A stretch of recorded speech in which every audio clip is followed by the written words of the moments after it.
Hi, so welcome back to Real Auto Reports. Right here at a snowy Real Auto Ranch, we have the real first impressions video on this 2015 Lexus GX 460.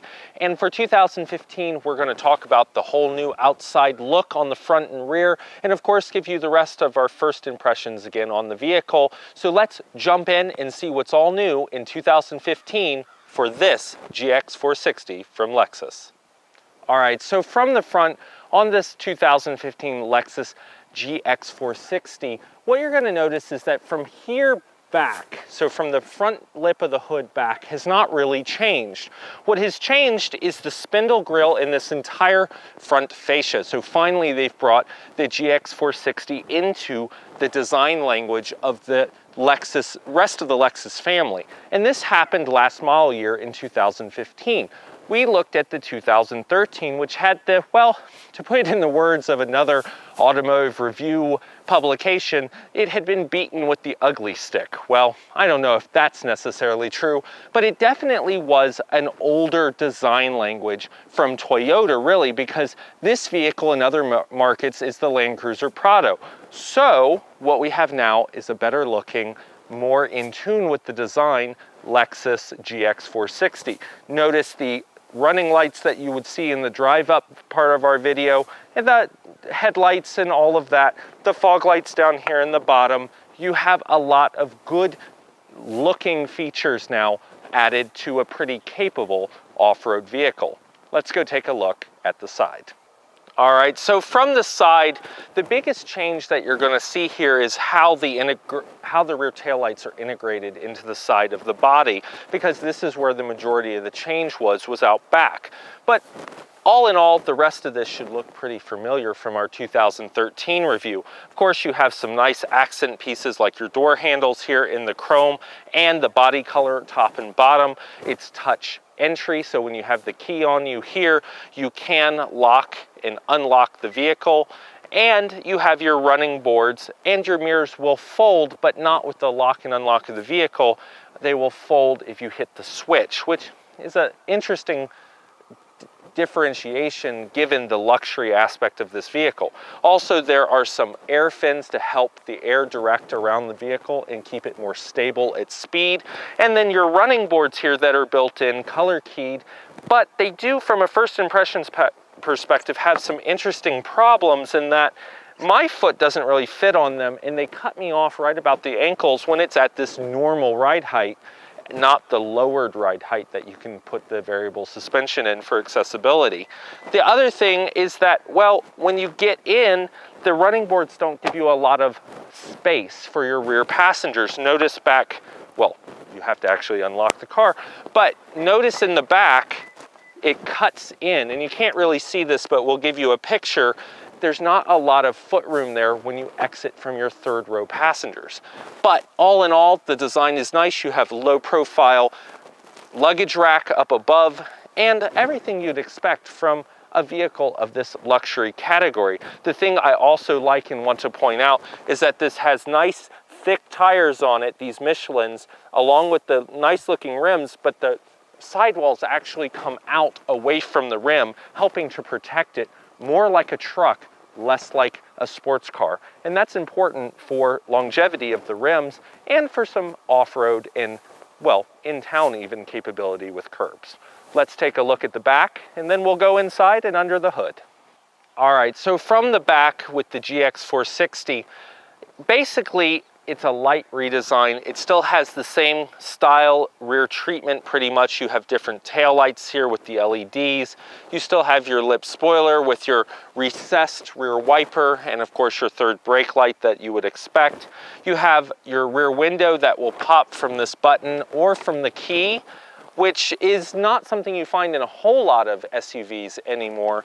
But it also gives away the thing that we griped about in 2013 model year, which is this rear swing gate door. And why do we gripe about this? Well, I gripe about it because it's an older design. It's not one that many manufacturers have kept anymore. You used to see it on things like the Isuzu Trooper, and really you still see it only on vehicles like the Jeeps that are smaller, the Jeep Wranglers. But this makes it harder to load things, frankly, in certain situations, but it also is not powered. So for a $65,000 luxury vehicle, there's no way to actually get it to close itself. So you're reliant on you doing it yourself. And notice how it didn't close all the way there, and it didn't pull itself shut either. There's not even a pull closer on it for $65,000, which I find a little bit annoying, to be honest. But you do have nice features like the third row will fold itself up using these electric rear switches, either here at the back or on the front of the right passenger wheel well of the rear wheel well. You can do the folding. But notice when you put these seats up, oh, I can't even get in here with the snow. See, I can't even fit back on what's left of the package deck. And then you do have some visibility issues from the front of the vehicle once you put these rear headrests up. But the usability of getting this all folded down and up is very easy. And that's at least a point for this and not a point against it. But we'd like to see them redesign this vehicle completely in the near future. Well, it probably won't be for a couple years, but at least with a opening hatch, even a split tailgate, as long as it was all power. So that's the GX 460 from the rear. So from this perspective of a first impressions, what we really wanted to focus on was not so much the front and the interior, but was the rear passenger perspective and how you get in and out, which is really only from this side that I'm standing on, the driver's side left. You pull this lever down here on the bottom of the seat, it flips it forward and allows you to then, oh wait, I'm sorry, it's the other side, it's the passenger side. That's right. Well, that's not convenient now, is it? Because normally you would want both sides. Well, so what you would do on the passenger side is flip this forward, slide it, it would slide forward instead of just tilting, and you'd be able to get in with the floor setup that they have on the other side. The problem is, from a first impressions perspective, is it's not necessarily intuitive that you can only enter the vehicle from one side to get in the 7-seat part of it, the third row back here.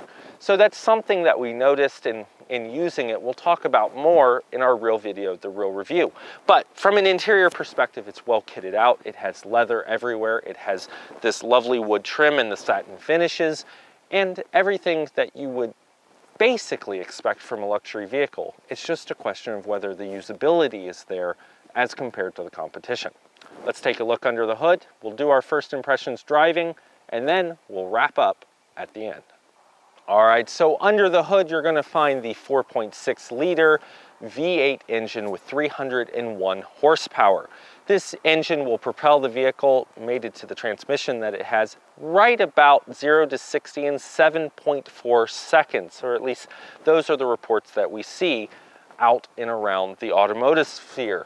This is a big engine for the size of the vehicle. It's not a V6, so you do have the V8 power and torque, and it'll get you 15 to 20 miles per gallon city highway, and the EPA estimates a 17 mile per gallon combined. We're seeing, given the snowy conditions we've had around Colorado and the in-town mixed driving, really more around 14 or so in the first impressions, but we'll update you on the real video, the real review. This is a large and heavy SUV with a full four-wheel drive capability. So it has four-wheel drive all the time, and then a the low transfer case that you can switch into for, well, heavy-duty situations. It also has the variable height suspension. It'll raise it up. It'll be at its normal height, which is it's at now, or it'll lower down, kind of like the Range Rover or the Land Rover LR4 or the Range Rover Sport and the Range Rover itself. This is a good vehicle with a lot of good power, and we'll talk about the driving experience coming up next, so stay tuned. All right, so hitting the road in the 2015 Lexus GX 460, this being the step under the LX massive SUV that they sell. but still one of the true four-wheel drives. Well, that's the big difference, is you have a true four-wheel drive transfer case in this with a true low range. And as you can see here, it is snowy on our roads here at Real Auto Ranch. And so as we pull out, we have no trouble getting out onto the snowy, snowpacked surface. And it is icy today as well, because it's been driven on quite a bit over the last day or two. And it has not dissipated yet because of the cold temperatures. So what does that mean? Well, it means that this vehicle right off the bat has a good driving sense, good road holding sense. You're going to have an adaptive suspension setup as well.